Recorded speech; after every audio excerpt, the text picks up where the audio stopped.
If you insist on a drug war, if it happens, I say I shoot them dead. I prefer to shoot them in the heart or in the head. If you insist on a drug war, I will kill you. 8 beses siya pumatay ng tao, tagang parang masaya siya basta may namamatay na tao. Yan ang habit niya. Kasi yung pinatay ko, medyo nag-ano rin yan eh. May galit rin naman sila sa akin. Ang nasamahan ko dyan yung sa pagkapatay, paglilibing, siguro mga 300 plus katao yung nalibing ko. Until the last pusher is out of the streets. Until the last drug lord killed. Talagang papatayin din.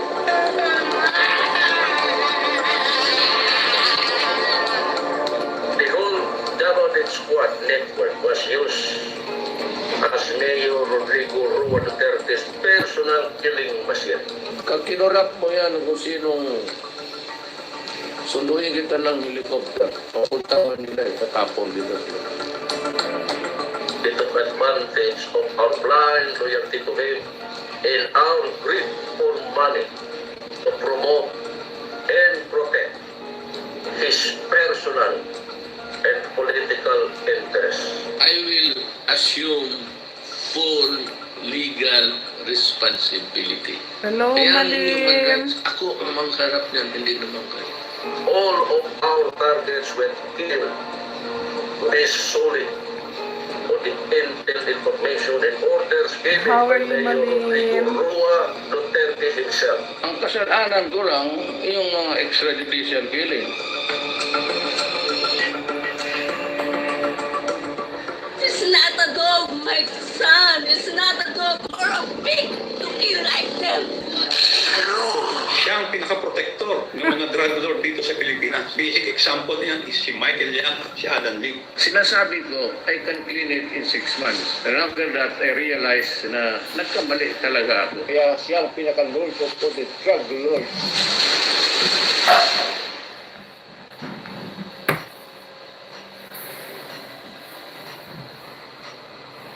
Okay, sige po. Salamat.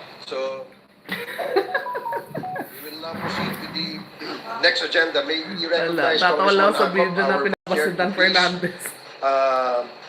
discuss the ground rules for today's committee hearing. You are recognized, Congressman Akop. Thank you, Mr. Chair. I would just like to repeat the rules applicable insofar as is concerned. Only the microphone of the lead chairperson or presiding officer shall be on unmute mode at the start of the meeting. During the period of interpellation, resource persons shall be given 5 minutes each to state their position or make a presentation in the meeting. Resource persons shall not be allowed to speak or make interjections unless and until they are recognized by the lead chairperson or the presiding officer. Committee members and other House members who want to make statements or ask questions to resource persons shall register with the committee secretary of the lead committee and shall be recognized by the lead chairperson or the presiding officer on a first to register basis. Members shall be given 10 minutes each for their interpellation, excluding the answers of the resource persons. No member except the lead chairperson or the presiding officer shall be allowed to speak or make interjections during the course of the interpellation of a member unless and until recognized by the lead chairperson or the presiding officer. Any question addressed to the joint committee shall be presented to the committees separately, and the decision of the joint committee shall be the majority vote of the 4 committees. Now, insofar as the role of councils is concerned, the councils, Mr. Chair, should see to it that they should present their appearance to the Quad Committee if there are counsels present, and the participation of counsel for the witness during the hearing and while the witness is testifying shall only be limited to advising on the legal rights of the said witness or resource person. Counsel for a witness or resource person shall conduct oneself in a professional manner and shall observe proper decorum. Otherwise, upon a majority vote of the members present, there being a quorum, such shall be subject to contempt or to such other disciplinary action that may include censure and removal from the room where the hearing is being conducted. Thank you, Mr. Chair. Thank you, Congressman Akop. Now, the next part of the agenda is the discussion or deliberation on our administrative matters. Do we have administrative matters that we will dispose of, Chairman Paduano? Thank you, Mr. Chairman. We have at least important two admin matters to be discussed. The first is the letter coming from the Mercado and Associates Law Office, representing as counsel of Police Colonel Hector Grijaldo, and was signed by Attorney J. Mercado, Managing Partner. Mr. Chairman, with regards to the show cause order regarding 07 November 2024 joint committee hearing, with this, Mr. Chairman, I move that we defer discussion on this letter to expedite discussion today's hearing, Mr. Chairman. Did I get it right? Is there a motion to defer? Yeah, to defer and discuss this matter on later part of the hearing. There is a Mr. Chairman. motion to defer discussion on the letter sent to the Quad Committee by the counsel of Colonel Grijaldo. Duly seconded. Are there any Second, Mr. Chair. objections? Is that an objection? Any objections? Hearing none, the motion is approved. Second, Mr. Chairman, is the letters that was sent to us during the previous hearing by Attorney Delgra, representing as counsel the former president.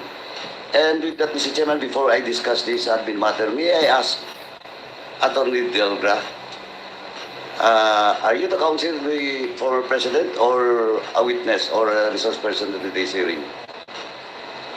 Because I do believe that you have received the postponement. I do believe that you have... Attorney Delgra, please listen. I do believe that you have received the postponement invitation for you.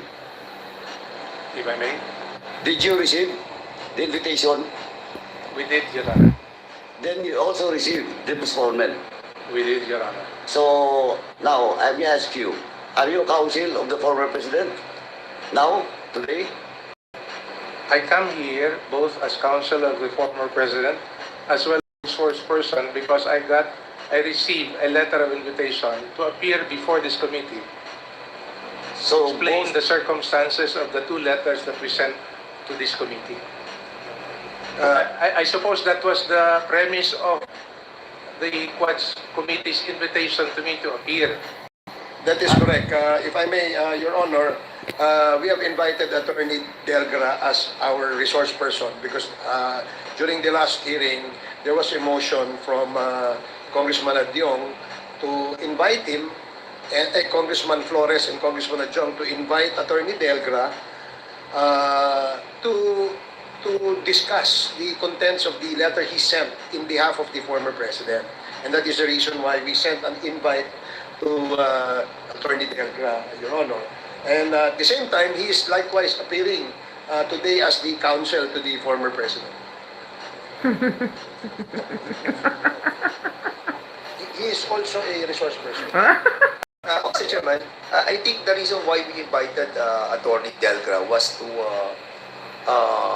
enter his appearance as a counsel, and we never invited him as a resource person. We will ask Attorney Delgra to Can enter his we appearance. check the letter that we have? Your Honors, if I may, we will ask the lawyers and the invited resource persons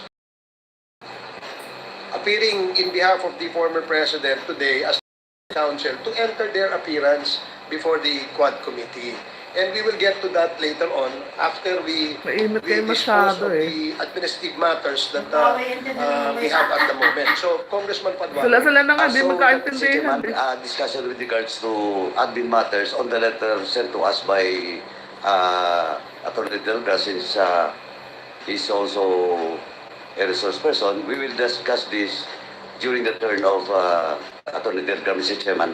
But before we proceed, Mr. Chairman, let me ask lang po, on record, for the record lang po, for the former president, do you confirm, sir, that we received a letter coming from you, signed by you, granting authority to Attorney Delga as your counsel? Just for the record po. Your Honor, you are correct. Thank you, thank you, thank you. Thank you, Mr. President. That's only my question. We're talking about lawyers. I have two additional lawyers. Okay, let them, Attorney Belio and Attorney Panelo. so let them have their entry. So that If they will recognize with the chairman. Thank you, Mr. President, for that answer. Thank you po. Makatagal lang pagsalita yun eh. We will now ask the lawyers of the former president to enter their appearance before the Quad Committee before we proceed with the committee proper. Tigilan talaga Attorney yung magsalita. Delga and Attorney Panelo, please May enter your mic yan, appearance. kahit anong gawin yun, sasalita talaga yan. Attorney Delga. And Andiyan pa si Bello. Yan. Yan. Your Honors, entering my appearance as counsel for former President Rodrigo Roa Duterte, Your Honor. okay, thank you. Ang gagaling ng bukado niyan. Good morning, Your Honors. Respectfully appearing as counsel for the former President Rodrigo Roa Duterte. Okay, thank you, Attorney Panelo. Please proceed, Congressman Paduano. Mr. Chairman, since Attorney Delga is also a resource person, so I will just ask the admin matters during the turn of Attorney Delga. Okay, Thank you, Mr. Chairman. thank you. Thank you,